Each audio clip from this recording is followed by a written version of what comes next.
Bayangkan, hidup Anda berubah drastis hanya karena satu tuduhan yang tak pernah Anda lakukan. Anda bangun pagi seperti biasa, pergi bekerja, lalu beberapa hari kemudian hidup Anda tak pernah sama lagi. Polisi datang.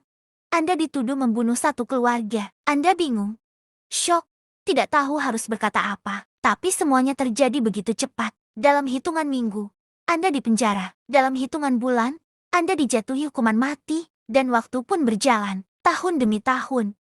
Bahkan puluhan tahun, hari demi hari Anda habiskan dalam sel isolasi. Tanpa kepastian, tanpa kebebasan. Dunia di luar berubah, tapi hidup Anda berhenti di satu titik.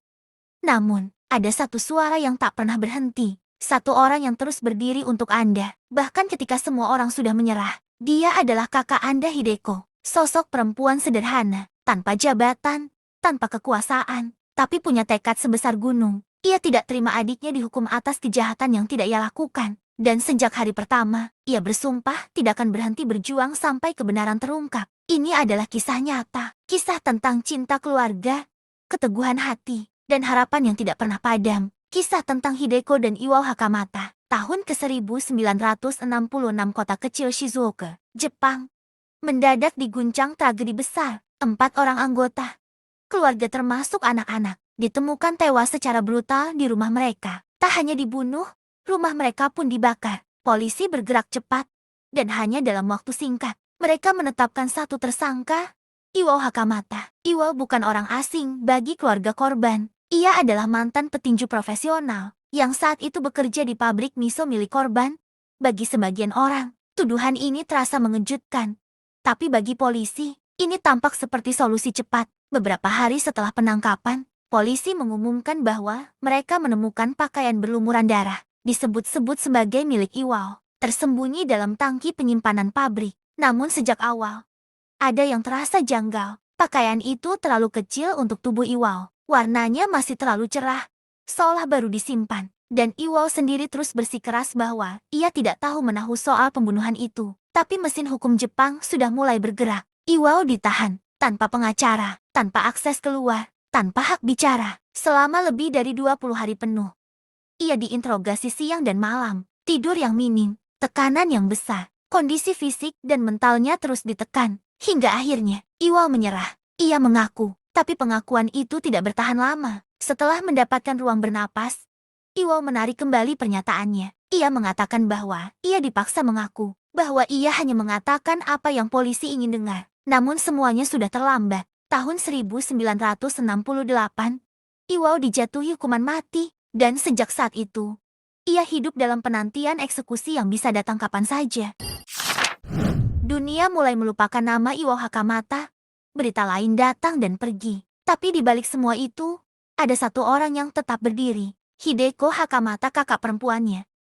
Ia tidak punya pengaruh, tidak punya kuasa. Tapi yang ia miliki adalah keyakinan dan cinta yang tak tergoyahkan. Selama puluhan tahun, Hideko menulis surat ke pengadilan, menggelar konferensi pers, menemui pengacara dan aktivis, hingga membawa kasus ini ke organisasi HAM internasional. Ia tidak pernah menyerah. Saya tahu Iwao tidak bersalah, katanya suatu hari, dan saya akan terus berjuang, walau sampai napas terakhir. Waktu berjalan, dekade berganti, dan pada tahun 2014 secercah harapan itu akhirnya muncul.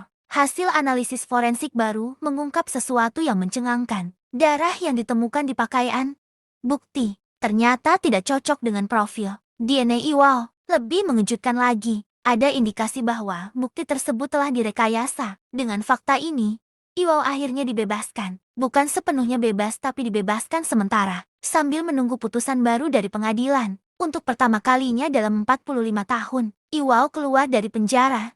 Ia sudah berusia lanjut, dan fisiknya jauh berbeda. Namun satu hal yang tidak berubah, Hideko ada di sana, menggandeng tangannya. Kasus ini terus berputar di pengadilan, tahun demi tahun. Hasilnya belum pasti, tapi Hideko tetap hadir. Ia mendampingi adiknya ke setiap sidang, bahkan saat usianya sudah menginjak 80 tahun.